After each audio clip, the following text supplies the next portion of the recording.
We are not paying her a single cent. She should be thankful we even let her touch our table." The words exploded from the first rich boy's mouth, loud enough for the whole restaurant to hear. The black waitress standing beside him froze, her hands shaking around the bill. His friends laughed, enjoying the scene. And just behind them, close enough to feel every word, the billionaire owner stopped walking and slowly raised his head. The restaurant was a place people bragged about visiting. Soft golden light washed over dark wood and white tablecloths. The air carried a mix of roasted garlic, fresh bread, and polished glass. Quiet music flowed in the background like a calm river. Couples leaned in close. Families celebrated. Business partners smiled with tight, important faces. At the center of this carefully curated calm stood Maya, moving from table to table with a grace that came only from years of training her body and heart not to collapse under pressure. Her shoes were worn on the inside, but they still shined on the outside. Her hands were tired, but her movements remained gentle.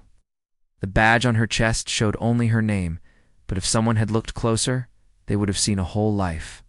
Behind it, when the four rich boys arrived, the room felt their noise first. Their laughter was a little too loud, their gestures a little too wild, their eyes a little too confident. They dropped brand-name jackets over the backs of chairs, careless with things other people would treat like treasure. Oh. They spoke as if the restaurant was their private stage, and every person there was an extra in their scene. Maya greeted them with the same steady warmth she gave everyone. She noticed the expensive watches, the designer shoes, the way they did not look at her for more than half a second. She had seen their type before, too many times. People who believed they were above the ones who carried their plates and wiped their tables. People who used service workers as mirrors to see their own importance. She served them anyway. Their drinks had to be remade twice. Their appetizers were sent back once, not because anything was wrong, but because complaining made them feel in control. One wanted extra sauce, then said it was too much. Another asked for a different fork because the first one did not shine enough. They laughed when she walked away, but they never noticed she could still hear them. Under the surface of her calm, Maya held on to her purpose.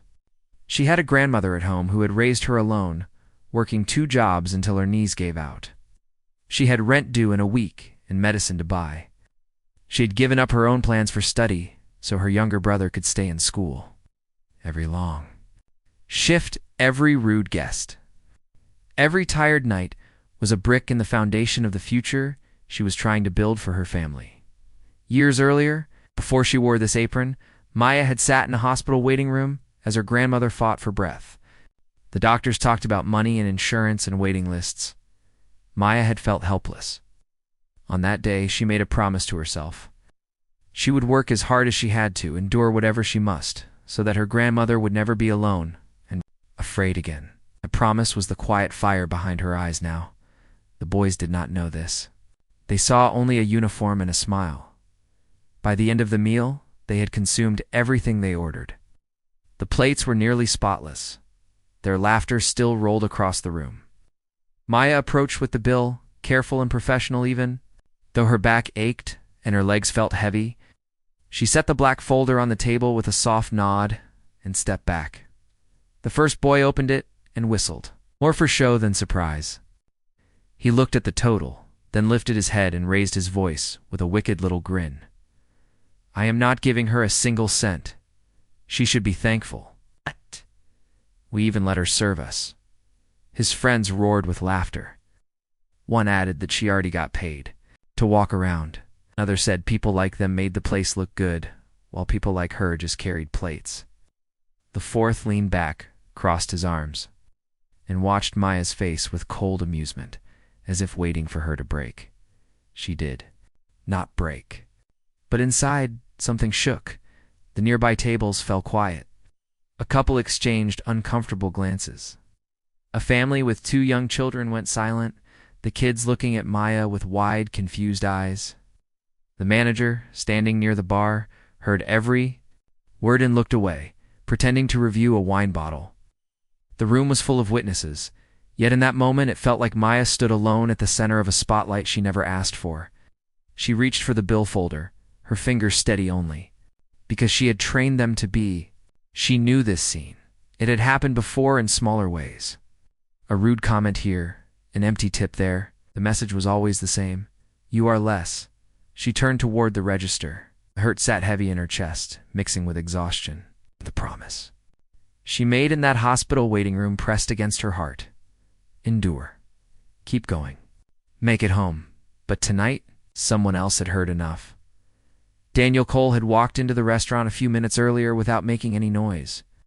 He wore a simple dark suit open at the collar, nothing flashy.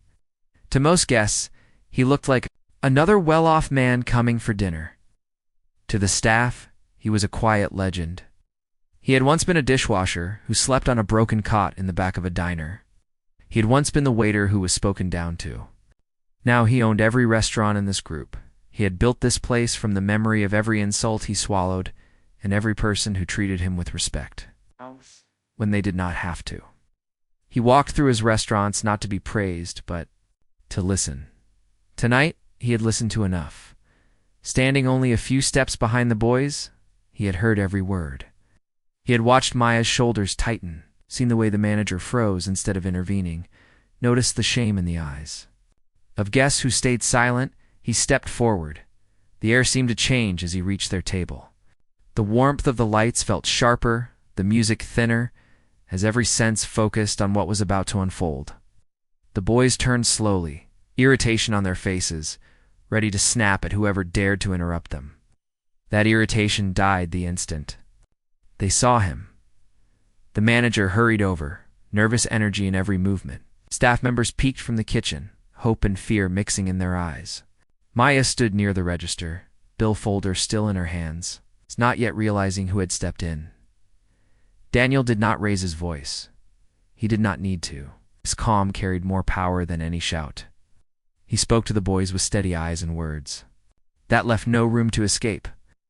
He told them that the woman they were mocking had carried their entire evening on her back without complaint.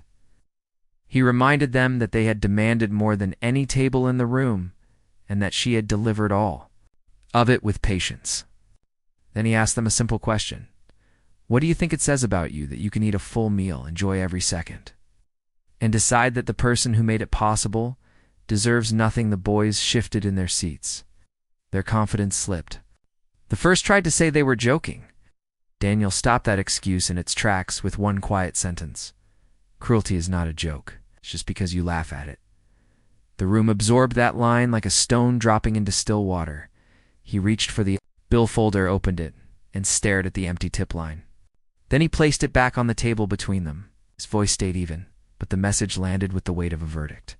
Money can buy food, said, but it cannot buy character. Character is revealed by how you treat the people who serve. You, tonight, all of your character is written in that blank space. The boys could not look away from that line. For the first time all evening, they seemed small. The walls that their wealth usually built around them had vanished. All that was left were their choices.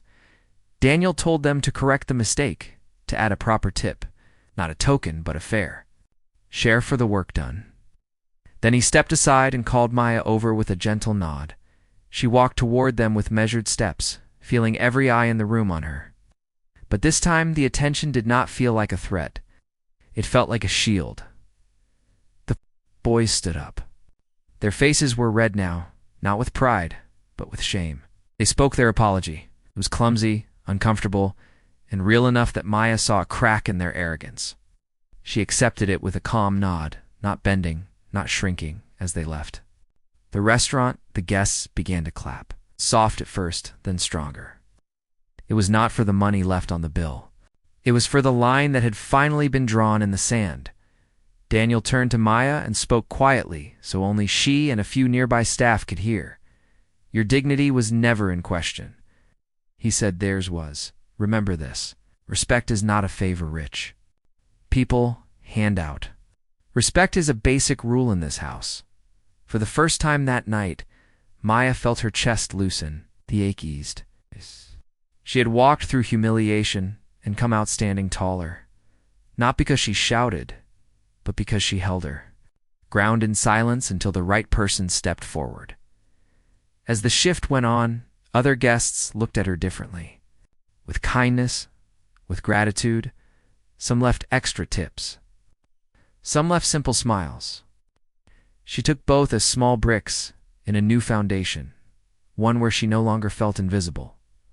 Later, when she finally stepped out into the cool night air and headed home, the lesson of that evening stayed with her. True power is not the ability to talk down to others. True power is the courage to stand up for someone who cannot push back alone.